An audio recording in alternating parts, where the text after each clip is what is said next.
19 तारीख को एसएसपी मेरठ के कार्यालय में किसी बात पे वाद विवाद हुआ। वाद विवाद होने के बाद से उसमें दोनों लोगों के बीच में कोई सी बात की थोड़ी सी बात खराब हो गई। तो अविनाश पांडे क्या मैसेज दे रहे हैं? वो मैसेज ये दे रहे हैं कि जाट हो, जाटव हो, गुर्जर हो, भाई, ये सभी के साथ में जितने भी दलित हो, सभी एससी, एसटी, ओबीसी, बहुजन जो यहाँ का इस देश का है, वो उनको इकट्ठा करने का ये मैसेज दे रहे हैं। एक तो पार्टी के नीचे बिल्कुल जाटवों को इकट्ठा करने का मैसेज अविनाश पांडे जी ने दिया है। इसके लिए हम उनका शुक्रगुजार हैं। इसमें जाने के बाद उन्होंने इस तरीके से हमारी मान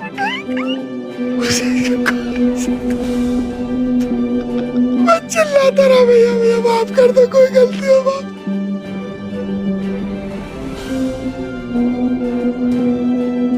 वर्ण व्यवस्था में 4 वर्ण जो बताए थे, वो ब्राह्मण, क्षत्रिय, वैश्य और शूद्र।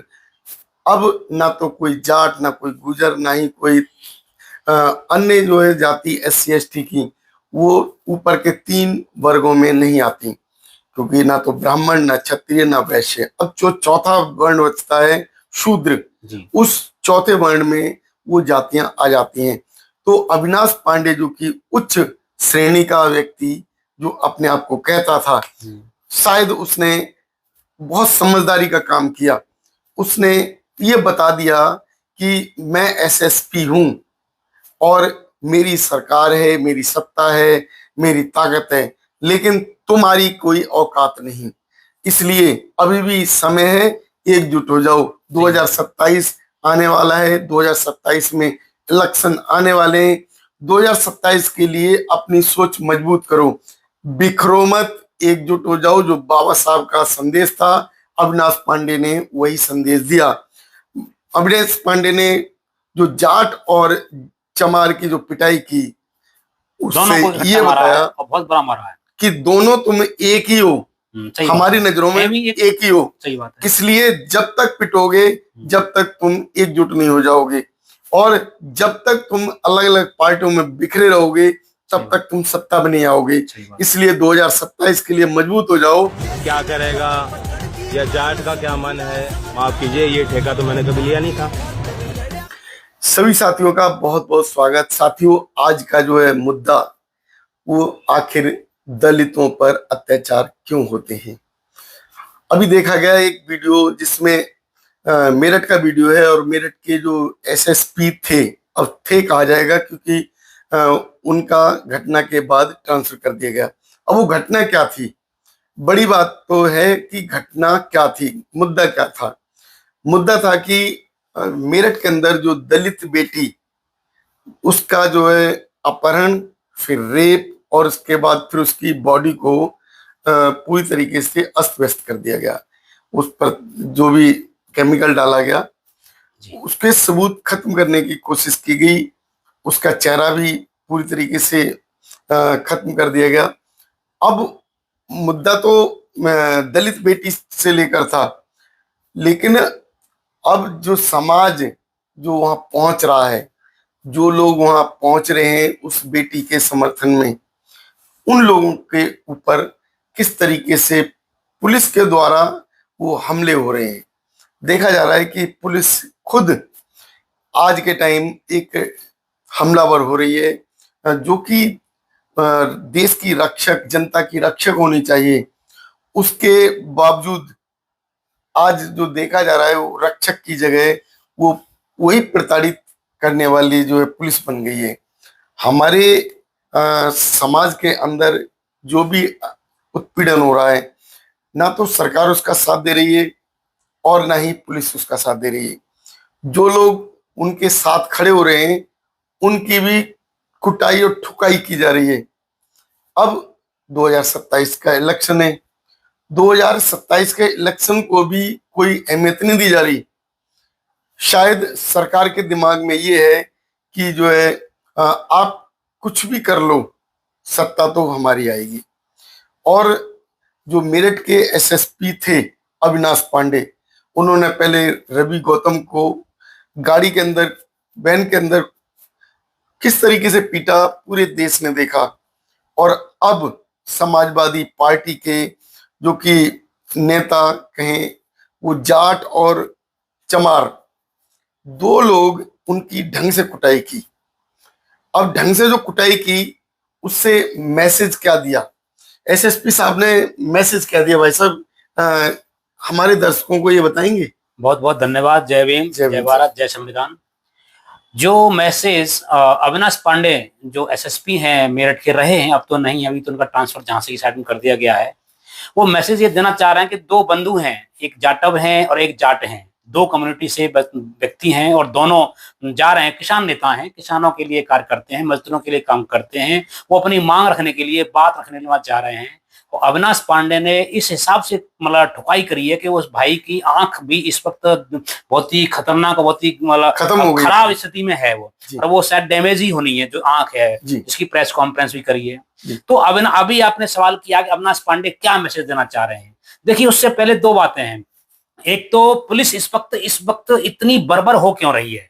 2014 के बाद से अब तक जो शासनकाल भारतीय जनता पार्टी का देश में चल रहा है, अभी आपने देखा होगा जंतर मंतर पर पैलेट गन के सबूत दिए हैं, बावजूद उसके जो सरकार नहीं मान रही है, और नरेंद्र मोदी जी या अमित शाह जी होम मिनिस्टर हैं वो नहीं मान रहे हैं, और पुलिस के साथ में गुंडे और मवाली आरएसएस के गुंडे संघ सेना के नाम से उसमें आ रहे हैं, और आकर के वो सिविल वर्दी में, उनको अधिकार किसने दिया, दाढ़ी मूछ में अगर उनको अधिकार किसने दिया, इस तरह से पुलिस मार रही है। तो सवाल ये नहीं है मैसेज क्या दिया, सवाल यह कि अविनाश पांडे को इतनी हिम्मत मिली कहां से। आज अविनाश पांडे जो एक काम कर रहे हैं, अविनाश पांडे ने उससे पहले जो बच्ची का रेप हुआ, अपहरण हुआ, उसके साथ में पूरी तरीके से भयंकर तरीके से उसकी बॉडी को कहना डैमेज कर दिया गया, केमिकल डाला गया। तो अविनाश पांडे क्या मैसेज दे रहे हैं, वो मैसेज ये दे रहे हैं कि जाट हो, जाटव हो, गुर्जर हो, भाई, ये सभी के साथ में जितने भी दलित हो, सभी SC ST OBC बहुजन जो यहाँ का इस देश का है, वो उनको इकट्ठा करने का ये मैसेज दे रहे हैं। एक तो जाट, बिल्कुल जाटवों को इकट्ठा करने का मैसेज अविनाश पांडे जी ने दिया है। इसके लिए हम उनका शुक्रगुजार हैं, धन्यवाद पेश करते हैं, साधुवाद देते हैं कि उन्होंने अच्छा काम किया। क्योंकि इधर एक जाट नेता है, अभी उन्होंने परसों ही कहा है, जयंत चौधरी जी ने यह कहा है कि मुझे लोग जाट नेता, मतलब उनको जाट नेता तक सीमित कर दिया गया है। अभी परसों तरसों का ही स्टेटमेंट है कि मैंने कोई जाटों का ठेका तो ले रखा है। सोचेगा, जहां मतलब जयंत चौधरी जी की दादाजी थे, वो मुख्यमंत्री भी रहे, प्रधानमंत्री भी रहे, दो बार मुख्यमंत्री रहे इस प्रदेश के, इतने बड़े प्रदेश के, और उनके सानिध्य में कितना बड़ा पूरा जाट मुस्लिम बाहुल्य, जाट मुस्लिम और जाट जाटव और जाट गुर्जर और जाट, इस तरह का एक बहुत अच्छा संगठन हुआ करता था। किसान नेता थे, मजदूर नेता थे, किसानों के लिए बात करते थे। लेकिन आज जयंत चौधरी जी ने जो जिस प्रकार का वक्तव्य दिया है वो बहुत ही निंदनीय है कि मैंने कोई ठेका नहीं ले रखा है। तो भैया, अगर आपने ठेका नहीं ले रखा है तो जाटों के लिए आज मौका है कि जाट भाई आज एक बैनर तले, जो देश के अंदर बहुत बड़ी एक राष्ट्रीय पार्टी भी है, और प्रदेश के अंदर इस वक्त अगर भारतीय जनता पार्टी को हराने के लिए जो सबसे बड़ी पावर है, जिनका एक ट्वीट, जिसके लिए मैं बहुजन समाज पार्टी का नाम लूंगा, जिसके लिए माननीय बहन कुमारी मायावती, जो इस वक्त से देश के और इस प्रदेश के लिए सबसे बड़े, समाजवादी पार्टी का उन्होंने बोला है, क्या नाम, अखिलेश यादव जी ने बोला है कि जयंत चौधरी जी के बारे में कि मैंने 54 रुपया बनाया, और 54 के बारे में जो स्टेटमेंट दिया, जिस प्रकार से वो मतलब अवहेलना कर रहे हैं, जिस प्रकार से उन्होंने बेइज्जती कर रहे हैं, जिस प्रकार से वो क्या नाम, उनको अब क्या बताऊं, मतलब मानसिक प्रताड़ना है एक तरीके से जो है।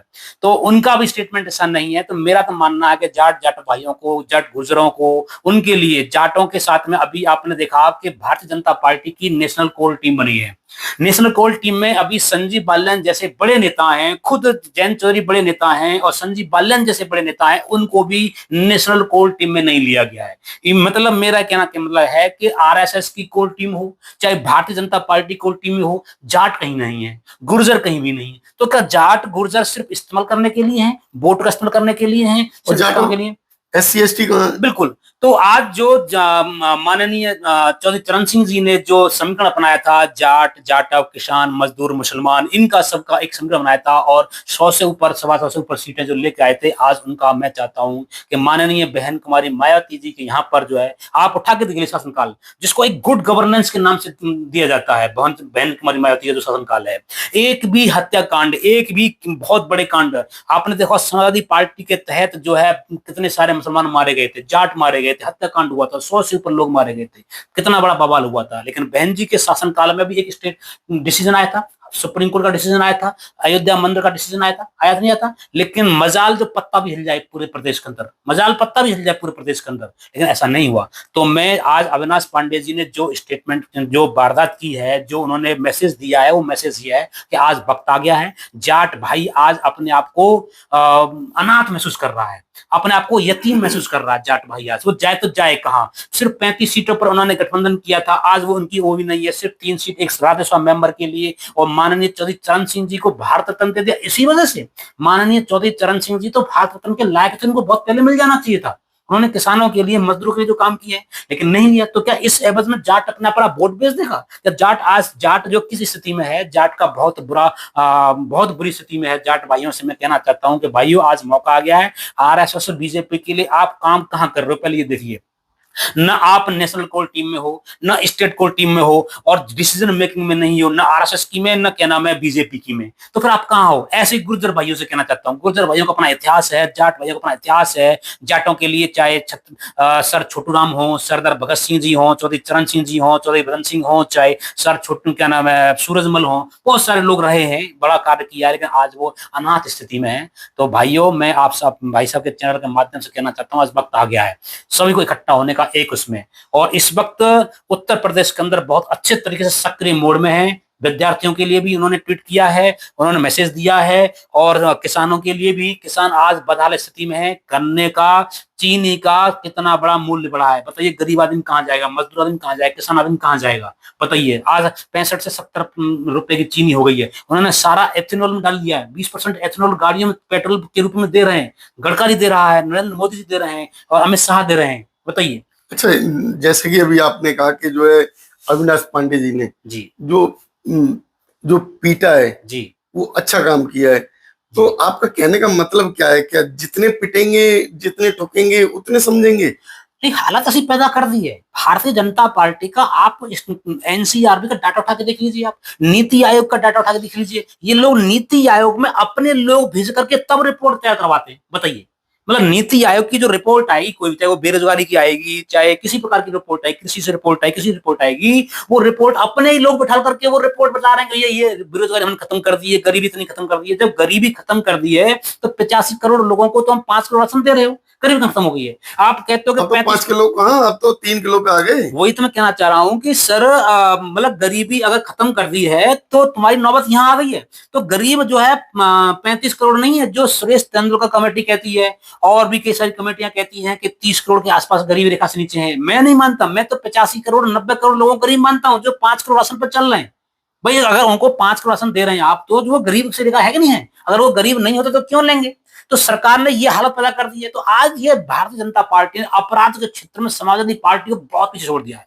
मतलब भयंकर गुंडा राज है, भयंकर वीडियो बन रहे हैं, हर रोज हो, रिपोर्ट तक नहीं हो रही है, एफआईआर तक नहीं हो रही है, कोई चार्जशीट फाइनल नहीं हो रही है, रुपया पैसा दे करके। आप एग्जाम देख लीजिए, स्टूडेंट्स का हालत मतलब पूरी तरीके से बेकार है। उत्तर प्रदेश के अंदर कोई भी एग्जाम ढंग से क्लियर नहीं हो रहा है। रोजाना लोग क्या नाम है आंदोलन कर रहे हैं, इलाहाबाद में कर रहे हैं, लखनऊ में कर रहे हैं, कन्नौज में कर रहे हैं, फरुखाबाद में कर रहे हैं, मेडिकल के बच्चे आंदोलन कर रहे हैं, सीटें नहीं भरी जा रही है, मेरिट इतनी हाई जा रही है, पता नहीं क्यों जा रही है, उसमें लोग कितनी ये सारे घोटाले कर रहे हैं। एक अभी प्रोफेसर का एग्जाम आया, असिस्टेंट प्रोफेसर एग्जाम हुआ था, जिसमें 35 वो क्लियर कट हो गया। मतलब वो एग्जाम री एग्जाम हुआ है, उसमें क्लियर ये बात फाइनल हो गई थी, डिसीजन आया था कि इसमें घपला हुआ था, इसलिए उसको कैंसिल रद्द किया जा रहा है। तो 35 लाख रुपए देकर के क्या नाम है उसमें एग्जाम पास कराने के लिए वो इतना बड़ा। तो आज आप कहना चाह रहे हैं अविनाश पांडे जी का मैं शुक्रगुजार हूं कि वो आज मैसेज दे रहे हैं कि तुम सबको, जाट हो, गुजर हो, अहीर हो, मुसलमान हो, चमार हो, भंगी हो, कोली हो, खटी को तेली, सारे लोग भाई लोग एक इकट्ठा होकर के आज एक मंच पर, एक प्लेटफॉर्म पर जो दिया हुआ है, बहुजन समाज पार्टी ही है एक जो इसका उद्धार कर सकती है, और दूसरा कोई है नहीं। अच्छा, अब लगा लीजिए बहुजन समाज पार्टी का आप प्रशासन देख लीजिए, आप वैकेंसी देख लीजिए, एक एग्जाम बता दीजिए लीक होने का, एक कांड बता दीजिए, हत्याकांड हुआ, समाजवादी पार्टी में हुआ था, मुजफ्फरनगर कांड हुआ था, 100 से ऊपर अधिक लोग मरे थे उसमें, कितना बड़ा कांड हुआ। मुसलमान असुरक्षित महसूस करता है बहुत भयंकर तरीके से, लेकिन बहन कुमारी मायावती के शासनकाल में अगर एक भी आदमी, अगर परिंदा भी पर मार जाए तो बस सोच लेना इतना बेहतरीन उनका सुशासन रहता है। तो मैं तो आपको धन्यवाद करना चाहता हूँ, बहुत अच्छा होता है। साथियों, जो आज का संदेश दलित समाज के लिए, दलित समाज का अगर बात की जाए, चाहे कोई एससी हो, एसटी हो या ओबीसी हो, क्योंकि चार वर्ण, जो वर्ण व्यवस्था में चार वर्ण जो बताए थे, वो ब्राह्मण, क्षत्रिय, वैश्य और शूद्र। अब ना तो कोई जाट, ना कोई गुजर, ना ही कोई अन्य जो है जाति SC ST की, वो ऊपर के 3 वर्गों में नहीं आती, क्योंकि ना तो ब्राह्मण, ना क्षत्रिय, ना वैश्य। अब जो चौथा वर्ण बचता है शूद्र, उस चौथे वर्ण में वो जातियां आ जाती हैं। तो अविनाश पांडे जो कि उच्च श्रेणी का व्यक्ति जो अपने आप को कहता था, शायद उसने बहुत समझदारी का काम किया। उसने ये बता दिया कि मैं SSP हूं और मेरी सरकार है, मेरी सत्ता है, मेरी ताकत है, लेकिन तुम्हारी कोई औकात नहीं। इसलिए अभी भी समय है, एकजुट हो जाओ। 2027 आने वाला है, 2027 में इलेक्शन आने वाले हैं। 2027 के लिए अपनी सोच मजबूत करो, बिखरो मत, एकजुट हो जाओ। जो बाबा साहब का संदेश था, अविनाश पांडे ने वही संदेश दिया। अविनाश पांडे ने जो जाट और चमार की जो पिटाई की, उससे ये बताया और बहुत बड़ा मारा है कि दोनों तुम एक ही हो, हमारी नजरों में एक ही हो। सही बात है। इसलिए जब तक पिटोगे, जब तक तुम एकजुट नहीं हो जाओगे, और जब तक तुम अलग अलग पार्टियों में बिखरे रहोगे, तब तक तुम सत्ता में नहीं आओगे। इसलिए 2027 के लिए मजबूत हो जाओ और 2027 में मजबूती के साथ अपनी BSP पार्टी के साथ सरकार बनाओ। आप लोगों की क्या राय बनती है हमारी इस वीडियो पर, अवश्य बताएं। यदि आप लोग हमारी इस वीडियो से सहमत हो तो हमारे चैनल को सब्सक्राइब करें, वीडियो को लाइक और शेयर करें। धन्यवाद।